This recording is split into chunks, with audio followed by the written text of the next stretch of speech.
Hi and welcome. My name is Lawrence Baker and this video is going to be the second and final part of my video about setting up Yoast. So this is actually going to be the on-page stuff and the on-post stuff you should do for every page and post. So I'm already logged into WordPress. For this page, I'm getting an amber SEO warning. So basically it works on the traffic light system. Red is bad, amber's not so bad, and green is good. So that is an indicator straight away. If I come to the dashboard and go to all pages or all posts, I show how I set things up for SEO. So for posts, let's say all posts, and it'd be exactly the same for all pages. Under screen options, I make sure I've got outgoing internal links, received internal links, SEO score, readability score, SEO title, meta description, and key phrase. These are all being generated by Yoast. Then I go apply, then I hit screen options and everything's fine. So that's outgoing internal links, incoming internal links, traffic light score for SEO, traffic light score for readability, the SEO title, which is just the title, and I'll explain why in a minute, meta description and key phrase, and key phrase is very important. We'll do this all in a minute. Cornerstone content. This is the stuff I've turned on a page by page or post by post basis. And basically it's the most important pages on my site. It's my best work. So you should have a lot of incoming internal links. 3's are a little bit low and I need to have an outgoing internal link, I should say. So yeah, SEO title, meta description and key phrase. As I said, that key phrase is very important and I'll show you why in a minute. So let's just go and edit this page. Now, I believe even though Yoast is very good with just running the wizard and things being fine, but you really need to understand about the way Yoast works with focus key phrase. So when you come in and first type this up, it becomes your H1 and your title. In block view like this with Gutenberg, you can't have more than one H1 if you've got Yoast. So that will normally be the H1 and the title. The only way you can change that title is by coming down the bottom here, let's say, going to edit snippet and changing the SEO title. Notice it's got a template there. Well, it is a template actually because I made sure for posts that would be the template there, just having the title. So for this page, it just happens they're all going to match each other, which means the H1 and title will all be the same. But with the settings below, I can override that title because whatever, this will trump what's written above. And as I said, you can't have more than one H1. That's not strictly true when you're using HTML5, but as far as WordPress and Yoast go at the moment, to one H1 on the main page. You can have H1s inside of sections, for instance, they're HTML sections, but unfortunately Yoast doesn't work with that kind of thing, and definitely WordPress at the moment, so you have to go in the HTML and create sections. For the visual environment, it's really just one H1 and that's that. But I can overwrite that title by doing anything I like here, and it will always be the title. You can only have one title. If I go and look at the source code here and search for title, there's the title. So that's, also that name there as well. It drives the tab. And also when you come to bookmark the page, it's the name of the bookmark. So that's the title basically. So whatever happens, that there will trump what's up there, but that normally would be the H1 and the title. So in this case, because down below, I'm using a snippet variable called title, then basically they're all the same.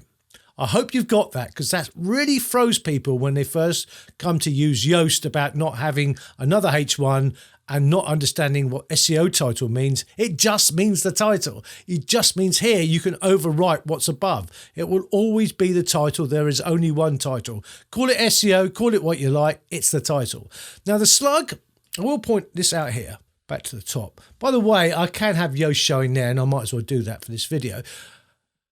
When you sort of first do your title, it sets the permalink, and that's going to be your URL, etc. Don't stress too much if you want to change that after you've got the permalink, because changing it now will not affect that permalink until I go edit. So you can put your down well like there. So if you change that and then down below you've got that snippet variable there, it will always change. The SEO title will always be kept up to date.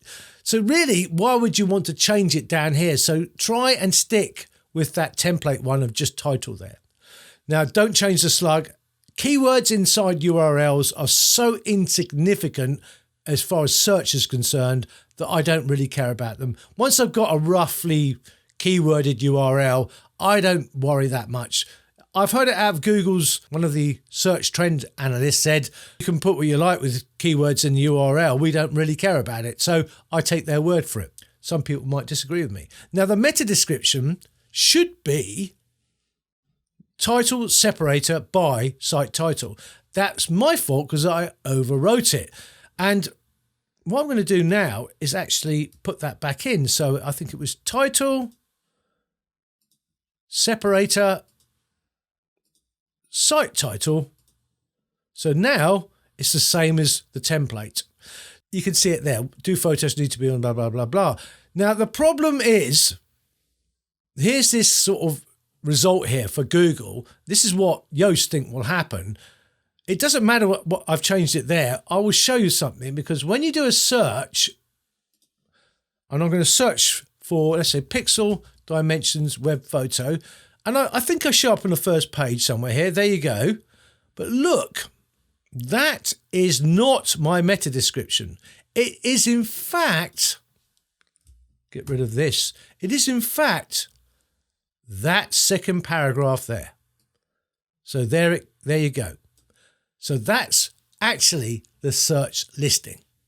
So what happens is, if someone searches and Google thinks, let's say your page matches their user intent or search query, but your meta description or your title does not match the search intent or the search query, they will make it up using parts of your text, and they even jumble words up. And I've seen that happen as well. So on the fly, they will write your meta description and your title if they want to. Now they call it here, they call that in Google the search snippet, that bit there. So when I look here, that bit there is a search snippet. You hope it will be your meta description. So that says to me, I need to do something to that meta description. Simple as that. You can change that to desktop or mobile. It doesn't really make any difference.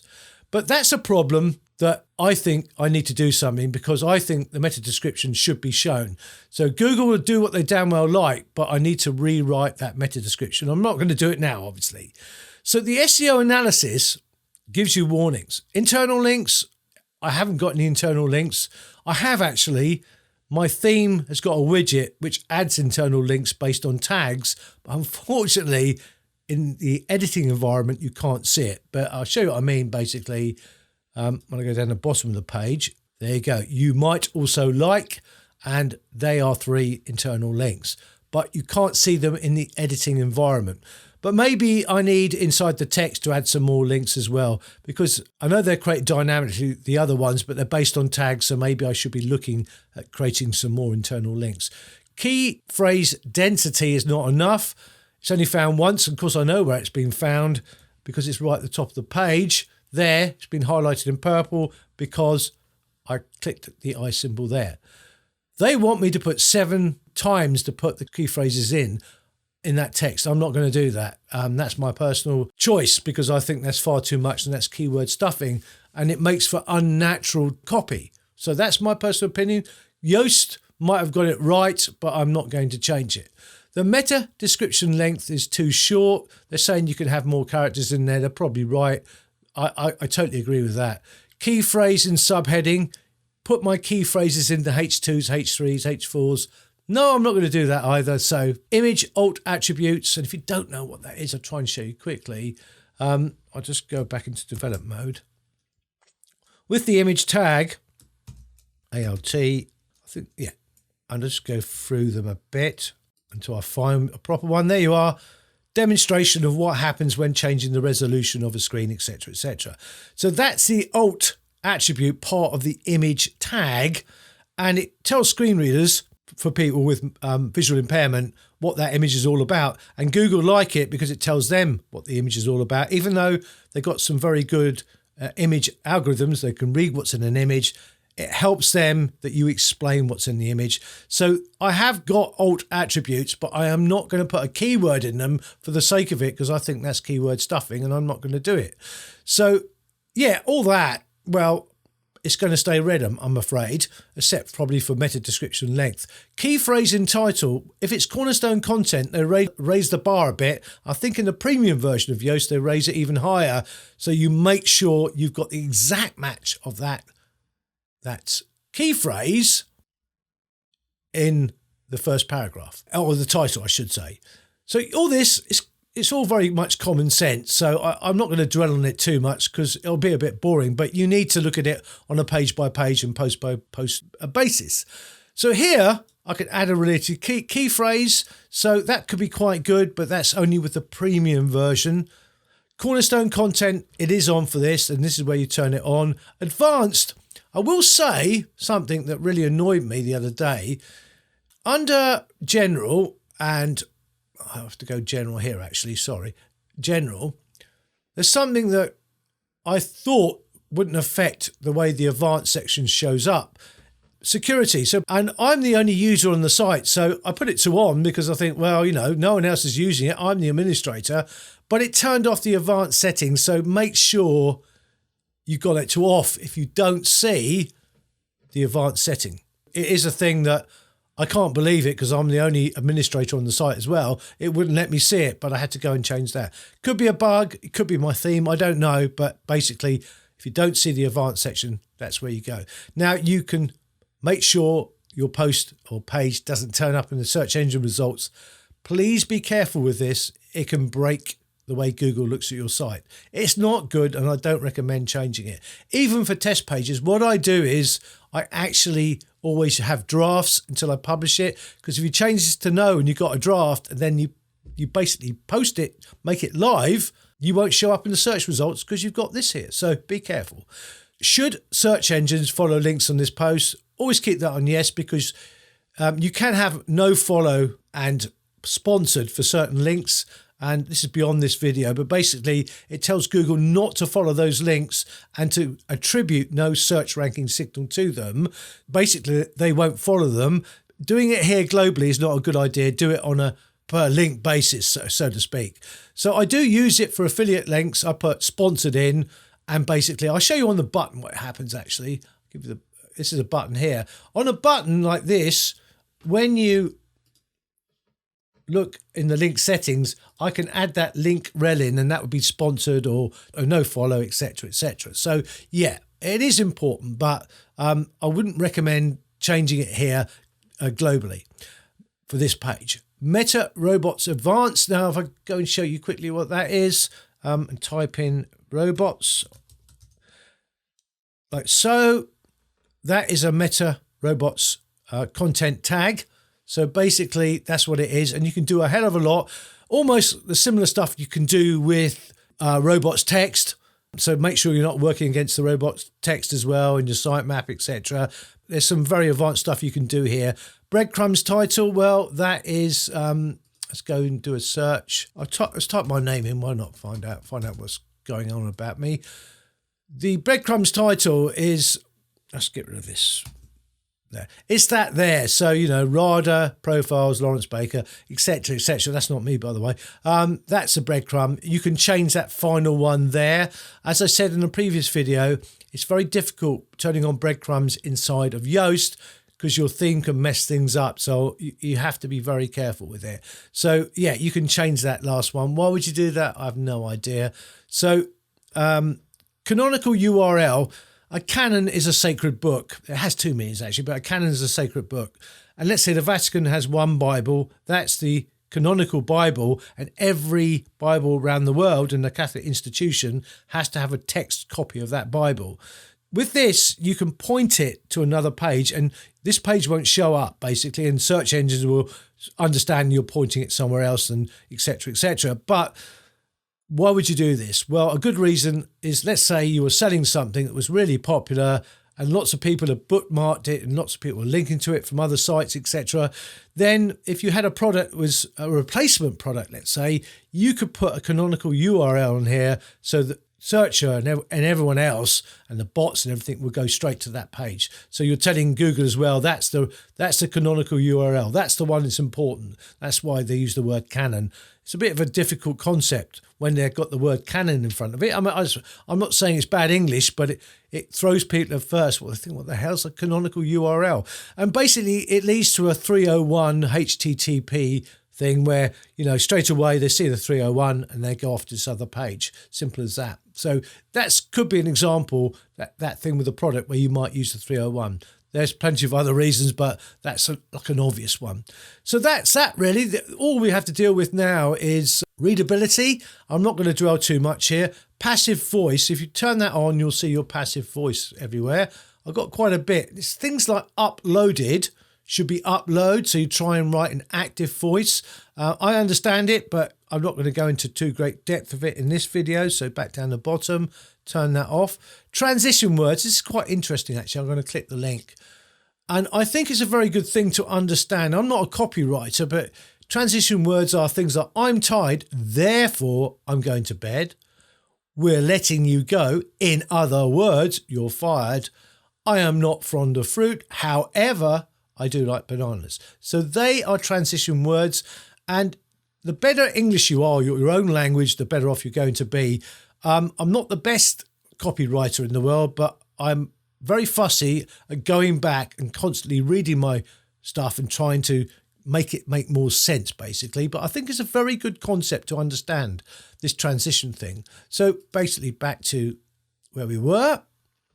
So, transition words, subheading distribution. They're saying I've got some paragraphs that are far too long and they need to be broken up, but they've got no I symbol and finding them is only by eyeball. So I don't bother with it. I might work it out if I looked around which ones are over, so many words. Well, I'm not going to do it at the moment until they put an I symbol there. Everything else is fine. I'm not going to dwell on it. Basically, sentence length is, I think it's got to be under 25 words or something like that. So many percentage and all that type of thing. So just get it to green. Readability is very important because what I say to people is this. Two big tenets of SEO are usability and content. Now, if your usability isn't fantastic, you don't load very fast, let's say, so you're a bit slow loading on mobile, whatever. If your content's very good and matches the user intent, you'll be shown in the search engine result pages. If your content is rubbish and your usability is very good, you won't show up at all for certain searches because the content's not very good. It doesn't make sense. It's badly written. It's stuffed with keywords. It's full of bad links, etc. So content trumps usability, but together you've got to get everything good. So you load fast, copy's good, you're usable on mobile, you're accessible for people that are on poor networks, let's say, or got disabilities. All these things get thrown into usability. Things like the contrast of your text, believe it or not, as well. All these things get put into the mix. But if your content is crap, you're not going anywhere. So make sure your content is really, really good. You should be working on both, but usability is usually technical, really. So having the right caching plugins, using a CDN, properly optimizing your images, they're all part of the technical side of SEO. But more than anything else, your content has still got to be good. So if you're 50% on usability and 10% on quality of your text, then you're going nowhere. Content is always king. That's what I was trying to say. Social, finally. I pointed out in a previous video that Facebook uses Open Graph metadata, which is structured data, and Twitter uses Twitter cards, but it can fall back to using the Facebook Open Graph because Open Graph is open source. So you can overwrite what would normally happen. As I told you, that Yoast basically does a lot for you in the background, but I will point out you always need a featured image for it to work really well. So I could change the default Open Graph Facebook page and I could change the Twitter one as well, etc., etc. But let me show you on a page. If I view the post, so I've made my little changes and all that. I need to work on this page, I realise that. So if I go to share this page and I share it to my Twitter, It doesn't look very important there. You know, there's not a lot going on. If I come to my Twitter and go to profile, let it update. There you go. It's using my featured image and that structured data. You can see it inside the text as well. OG is Open Graph, so you can see all the Open Graph stuff, like here. It's pretty good. Yoast have done a lot of heavy lifting for you. So for Twitter card, I've got content. I even have my Twitter name there as well, at Lawrence Baker. So this is all being done by Yoast in the background. So you wouldn't go in and change that on the advanced section. Why would you? You know, all I'm pointing out is also that try and have a featured image. It just makes it look nice. I actually don't want that post there, so I'm going to delete it. There you go.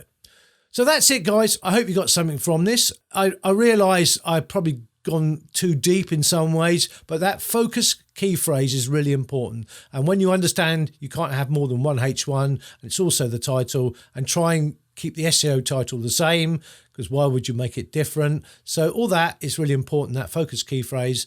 And from then on, try and get it to go green. That's it, guys. Thank you very much.